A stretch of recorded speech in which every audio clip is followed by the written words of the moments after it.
السلام علیکم ورحمۃ اللہ وبرکاتہ۔ محترم بھائیوں، بزرگوں، دوستو، یہ ہمارا اصلاح معاشرہ کا 349واں سبق ہے۔ محترم بزرگوں، جب سے دلی کے ایک نیوز پیپر کے اندر جو رافضی نیوز پیپر تھا،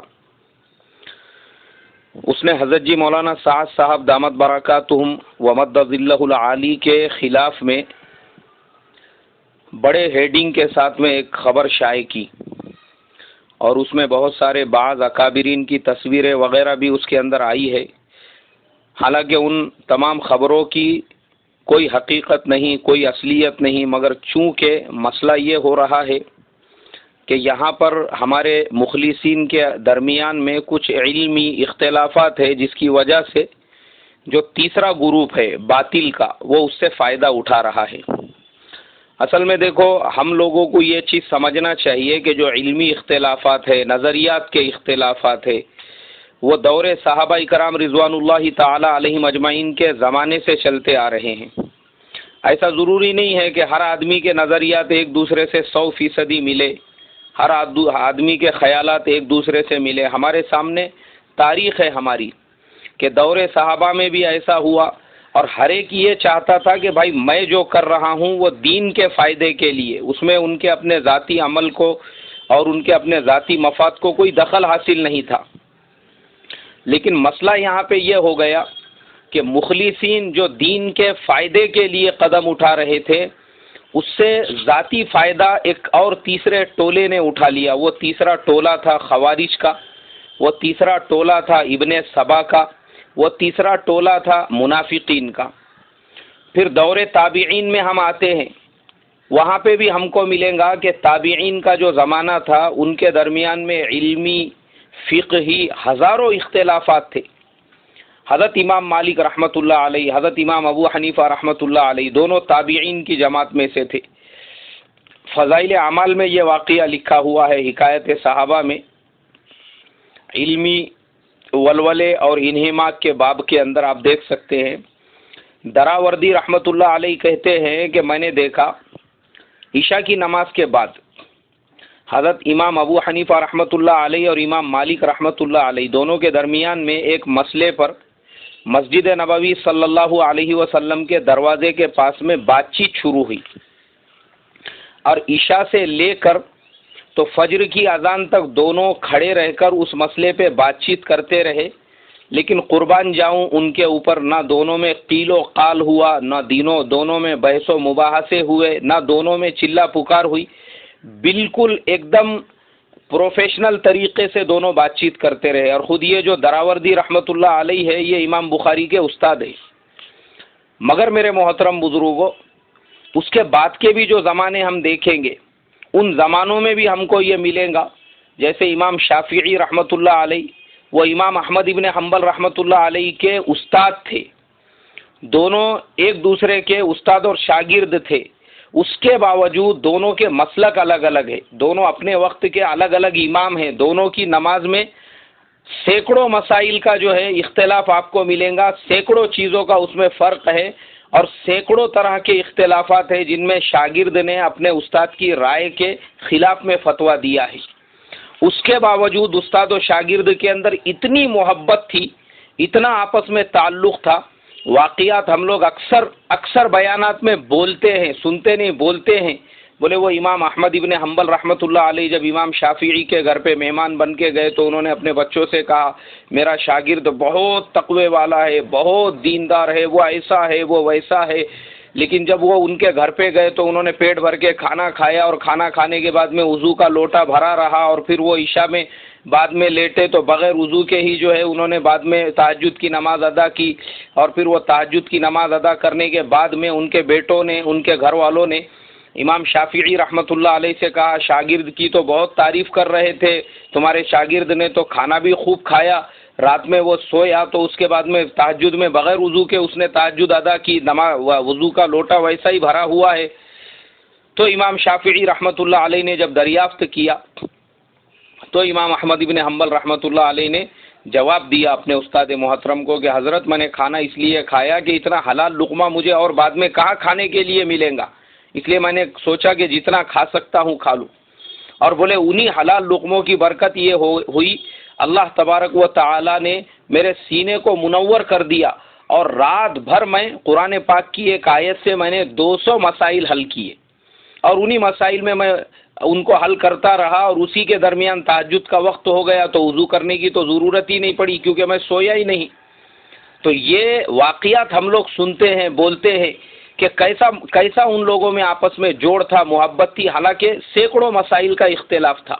خود حضرت شیخ زکریا رحمۃ اللہ علیہ نے فضائل تبلیغ کے اندر لکھا ہوا ہے کہ امام شافعی اور امام ابو حنیفہ رحمۃ اللہ علیہ کے نزدیک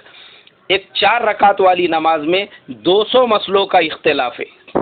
لیکن اس کے باوجود میرے محترم بزرگوں، کسی ایک کی کتاب میں بھی آپ کو ایک دوسرے کے خلاف کوئی ایسا ذاتی حملے والا جملہ نہیں ملے گا، کوئی ایسا ذاتی ایک دوسرے کے اوپر اٹیکنگ والا جملہ نہیں ملے گا، بلکہ ایک دوسرے کا انہوں نے اس طرح سے ریسپیکٹ کیا، ایک دوسرے کو عزت دی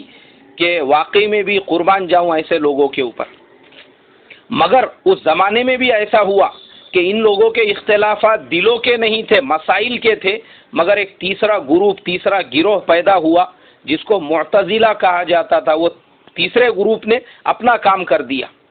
اور وہ تیسرا گروپ اتنے تیزی کے ساتھ کام کرنے لگا کہ زمخشری وغیرہ اس کے اندر تھے، جن لوگوں نے اس وقت کے بادشاہ مامون الرشید کو بھی اپنا معتقد اور اپنا ہم خیال بنا لیا. تو ایسے ہی میرے محترم بزرگوں، آج کے زمانے میں بھی اگر ہم دیکھیں گے، ہمارے یہ جو بڑے ہیں، حضرت جی مولانا سعد صاحب ہو گئے، حضرت مولانا ابراہیم صاحب دیولا ہو گئے، حضرت مولانا احمد لاٹ صاحب ہو گئے، یہ بھی ہمارے وہ بڑے وہ اکابرین ہیں جن کے دل ایک دوسرے کی محبت سے بھرے ہوئے ہیں، سرشار ہے، ان میں آپس میں کوئی اختلاف نہیں ہے. ہاں، ان کے اندر اپنے نظریات کا، ان کے اندر علمی اور فقہی اور کچھ مسائل کے اختلافات ہیں، لیکن وہ ان کے اپنے لیول کے ہیں. مسئلہ اس میں یہ ہو رہا ہے کہ نیچے کے لیول پر اس زمانے کے جو دشمنان تبلیغ ہے اور دشمنان اتحاد و اتفاق ہے، اور جو مسلمانوں کو آپس میں ملتا ہوا نہیں دیکھنا چاہتے ہیں، تو ایسی باطل طاقت ہے جو تیسرے گروپ کے روپ میں تیار ہو گئی ہے، وہ اس سے پورا فائدہ حاصل کر کے امت میں انتشار، امت میں نا اتفاقیاں اور امت کو گمراہ کرنے کا کام کر رہی ہے. ہاں، ہمارے بڑوں کے دلوں میں کچھ نہیں ہے، یہ سب ہمارے بڑے ہیں. اس لیے میرا سبق سننے والے تمام لوگوں سے میں یہی ریکویسٹ کروں گا، یاد رکھو، آپ کے دل ہمارے ہر بڑے کے لیے پاک ہونا چاہیے، صاف ہونا چاہیے، شفاف ہونا چاہیے. یہ سب ہمارے بڑے ہیں، ہم ان کے بارے میں بدگمانی نہیں کر سکتے. نہ ہمارے دل میں حضرت مولانا سعد صاحب کے بارے میں بدگمانی آنا چاہیے، نہ حضرت مولانا ابراہیم صاحب دیولا کے بارے میں بدگمانی آنا چاہیے، اور نہ ہی حضرت مولانا احمد لاٹ صاحب. اور ان کے علاوہ بھی اور ہمارے وہ جو بڑے ہیں بیچاروں نے اپنے زندگیوں کا ایک بڑا حصہ اس مبارک محنت کے لیے لگایا ہوا ہے، ہمارے دل ان کے لیے بھی آئینے کی طرح سے ہونا چاہیے. ہمارا اختلاف کس سے ہے؟ ہمارا اختلاف اس ٹولے سے ہے، اس گروہ سے ہے جو ان لوگوں کے علمی اختلاف کو اپنے ذاتی اختلاف کا مسئلہ بنا کر امت میں انتشار پیدا کر رہا ہے. وہ ٹولہ ہمارے زمانے کا خوارجین کا ٹولہ ہے، وہ ٹولہ ہمارے اس زمانے کا فتینوں کا ٹولہ ہے جو پوری طرح سے سترک اور کام میں ہو گیا ہے. ان کو ذرا سی کوئی چیز ملتی ہے. ایک صاحب کو تو میں نے دیکھا، انہوں نے ایک ویڈیو کلپ بنا دیا جس میں انہوں نے حضرت جی مولانا سعد صاحب دامت برکاتہم کے تمام بیانات میں سے چھوٹے چھوٹے وہ جو جملے ہیں 30 سیکنڈ کا اور 15 سیکنڈ کا اور 20 سیکنڈ کا، جس کے اندر آپ نے غصے میں کچھ کہہ دیا ہے، ان سب کو جوڑ جاڑ کے انہوں نے جن جناب نے جو ہے ایک 4-5 منٹ کا ویڈیو بنا، وہ اس کا ایک کلپ تیار کر دیا. میں نے کہا انا للہ و انا الیہ راجعون. ارے بھائی، تو نے کون سا کام کیا؟ یہ اس سے کیا امت میں اتحاد پیدا ہوگا؟ اس سے کیا امت میں اتفاق پیدا ہوگا؟ اس سے کیا امت میں جوڑ پیدا ہوگا؟ صرف امت میں انتشار پیدا کرنے اور امت کو گمراہ کرنے کے لیے یہ آدمی ہمارے بڑوں کے علمی اختلاف سے فائدہ اٹھانا چاہ رہا ہے، اور لوگوں میں بدگمانیاں پیدا کرنا چاہ رہا ہے، اور لوگوں کے ذہن و دماغ کو خراب کرنا چاہ رہا ہے. اس کے علاوہ کچھ بھی نہیں ہے. اور یہ وہ باطل کا ٹولہ ہے، جیسے وہ نیوز پیپر والا، اس کے بارے میں تحقیق ہوئی تو پتہ چلا کہ رافضی نیوز پیپر ہے. اس نے دیکھا پوری دنیا کے اندر آج اگر کوئی محنت مسلمانوں میں کام کر رہی ہے، جس سے جڑ کے پوری دنیا میں مسلمانوں کی سب سے زیادہ متحدہ کوئی اگر محنت ہے، سب سے زیادہ متفقہ کوئی محنت ہے، سب سے زیادہ پاورفل اگر کوئی محنت ہے، اور جس محنت کے ذریعے سے یہ امید کی جا سکتی ہے کہ آنے والے مستقبل کے اندر پوری دنیا میں ایک نیا ریولیوشن قائم اور پیدا ہوگا، اس محنت کو ہی توڑو نا. اب اپنے کو پوائنٹ مل چکا ہے تو اس نے فوراً اخبار میں ایسی خبر شائع کر دیا تاکہ مخلصین جو ہے بیچارے وہ پریشان ہو جائے. باطل یہ دعوت و تبلیغ کی محنت کے خلاف کیسی کیسی محنتیں کر رہے ہیں، ہم اس کا اندازہ نہیں لگا سکتے، ہم کو پتہ ہی نہیں ہے. مجھے لوگوں نے کئی مرتبہ میسج کیے، میں نے اس سے پہلے جو 259واں سبق بھیجا تھا اس کے بعد بھی میسج کیے، 261واں سبق بھیجا اس کے بعد بھی میسج کیے، ابھی 2-4 روز پہلے ایک سبق میں نے بھیجا تھا بھوپال کے اجتماع کے بیان اور مالیگاؤں کے اجتماع کے بیان کا میں نے جو کمپیریزن کیا تھا، اس پہ بھی بہت سارے لوگوں نے مجھے میسج کیے، فون کیے کہ بھائی مولانا آپ کی لائن الگ ہے، آپ اصلاح معاشرہ کا کام کر رہے ہیں، پھر آپ یہ بار بار اس ٹاپک پہ کیوں بولتے ہیں، اس سے آپ کی ذات مجروح ہو رہی ہے، لوگ آپ کے بارے میں بول رہے ہیں کہ بھائی یہ مولانا یہ ٹاپک پہ کیوں بول رہے ہیں، آپ کی امیج اس سے خراب ہو رہی ہے. میں نے کہا میں کوئی امیج والا انسان ہوں نہیں، میرے کو کوئی فرق پڑتا نہیں ہے، میں غیور انسان ہوں، اور میں اس کو خیانت سمجھتا ہوں کہ ہمارے بڑوں کے اور ہمارے اکابرین کی شان میں لوگ گستاخیاں کرتے رہے اور ہم اپنی امیج کی پرواہ کرتے ہوئے، اپنی پوزیشن اور اپنی کنڈیشن کی جو ہے فکر کرتے ہوئے اس کا دفاع نہ کرے، اس کو میں خیانت سمجھتا ہوں. اور ایسی امیج کی فکر کرنے والوں سے آج قبرستان بھرے ہوئے ہیں، بہت جو اپنے دامن کو بچانا چاہتے تھے اور یہ چاہتے تھے کہ میں اس کے اندر کیوں پڑھوں اور میں کیوں اس کے اندر ملوث ہو جاؤں اور میرے لوگ میں کیوں ہے جو اتحاد اور اتفاق کی بات کروں، ایسے لوگوں سے آج قبرستان بھرے ہوئے ہیں. وہ ایک دن میں بھی قبرستان میں ہی جانے والا ہوں، تو مگر میں خاموش بیٹھ کے کیوں خاموش رہ کر یہ تماشا دیکھتے رہوں کہ میرے وہ بڑے جن کے ذریعے سے آج ہمارے زندگیوں میں یہ سب بڑے ہیں ہمارے. اگر مولانا سعد صاحب میرے بڑے ہیں، مولانا احمد لاٹ صاحب بھی میرے بڑے ہیں، حضرت مولانا ابراہیم صاحب دیولا بھی میرے بڑے ہیں، ان لوگوں کو شاید یاد نہیں ہوگا، مگر مجھے یہ بات اچھی طرح سے یاد ہے کہ الحمدللہ ان اکابرین کی جوتیاں سیدھا کرنے کا اللہ تبارک و تعالیٰ نے مجھے شرف اور موقع دیا ہے، جسے میں سعادت مندی سمجھتا ہوں. میں نے حضرت مولانا ابراہیم صاحب کی بھی جوتیاں سیدھی کی ہے، حضرت مولانا احمد لاٹ صاحب کی بھی جوتیاں سیدھی کی ہے، میں اسے سعادت مندی سمجھتا ہوں، یہ سب میرے بڑے ہیں. لیکن یہ جو تیسرا ٹولہ ہے، یہ جو تیسرا ٹولہ اس سے فائدہ حاصل کر کے امت میں انتشار پیدا کرنا چاہ رہا ہے، ہمارا اختلاف یہ تیسرے ٹولے کے ساتھ میں ہے. ہم نے دنیا دیکھی ہوئی ہے، دنیا کے کئی ملکوں کا سفر کیا ہوا ہے، میں ان ملکوں کا نام لے کے نہیں بتانا چاہتا، لیکن مجھے آج یہ بات بولنا پڑ رہی ہے. اگر یہ بات میرے سینے میں ہی رہ گئی اور میں قبر میں چلا گیا تو وہ بات دبی کیا دبی رہ جائیں گی، لیکن میں آج بتا دیتا ہوں. کچھ ایسے ملک جن کو اسلامی ممالک کہا جاتا ہے، وہاں پہ باضابطہ کالجز اور تعلیم گاہوں کے اندر دعوت و تبلیغ کی امیج خراب کرنے کے لیے لوگوں کو تیار کیا جا رہا ہے کہ جاؤ اپنے ملکوں میں جاؤ اور وہاں پہ لوگوں کو بتاؤ یہ لائن سے لوگوں کو توڑو اور دوسری لائن کی طرف جوڑو. باضابطہ اس کے لیے تنخواہیں دی جاتی ہے، باضابطہ اس کے لیے آپ کو گرانٹ ملتا ہے اور وہاں سے آپ کی سیلری آتی ہے. اس طرح سے لوگوں کو باضابطہ تیار کیا جا رہا ہے، اور وہ کالجز اور وہ تعلیم گاہیں، میں نے سنے بھی بات نہیں بول رہا ہوں، میں نے ان کی وزٹ کیا ہوں اور وہ لوگوں سے میں نے مباحثہ اور مناظرہ کیا ہوں اس ٹاپک کے اوپر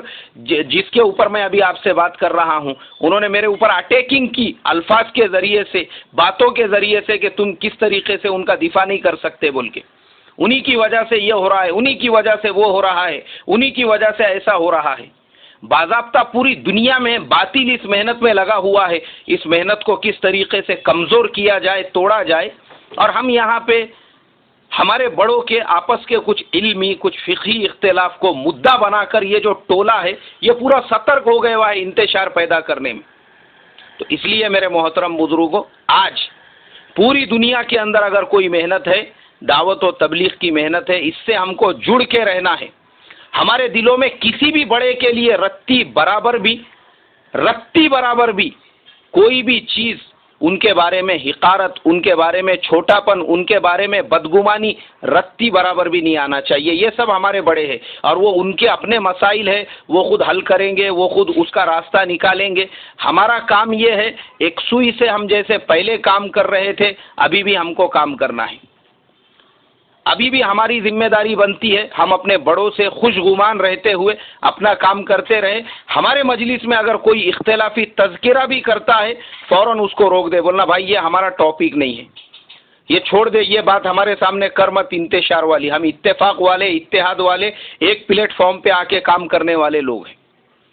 بس اسی لیے میرے محترم بزرگوں میں اس کو خیانت سمجھتا تھا کہ اگر میں اس ٹاپک کے اوپر نہ بولوں اور امت میں اتحاد والی بات نہ کروں. یہ میری ذمہ داری ہے اور میرے اصلاح معاشرہ فاؤنڈیشن کی بنیاد میں نے یہ سوچ کر ہی رکھا ہوں کہ اس کے اندر خالی ایک مسلک کے نہیں، تمام مسلکوں کے لوگوں کو ہم ایک پلیٹ فارم پہ لانا چاہتے ہیں. یہاں تک کہ ہمارا تو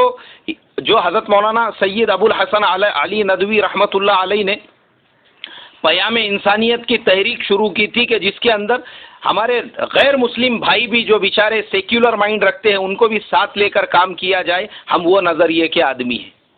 بس اللہ تبارک و تعالیٰ سے دعا کرتا ہوں اللہ تبارک و تعالیٰ اخلاص کے ساتھ ہم تمام کو کام کرنے کی توفیق عطا فرمائیں اور تمام شرور سے، تمام فتون سے ہمارے ان تمام بڑوں کی اور مرکز نظام الدین کی، مولانا سعد صاحب کی بھی، مولانا ابراہیم صاحب دیولا کی بھی اور مولانا احمد لاٹ صاحب کی بھی اور دوسرے بھی جو دیگر اکابرین ہیں ان تمام کی حفاظت فرمائیں اور ان کی عمروں میں برکت عطا فرمائیں اور ہم تمام کو تا عمر ان کے فیض سے فیض یاب ہونے کی توفیق عطا فرمائیں. السلام علیکم ورحمۃ اللہ وبرکاتہ.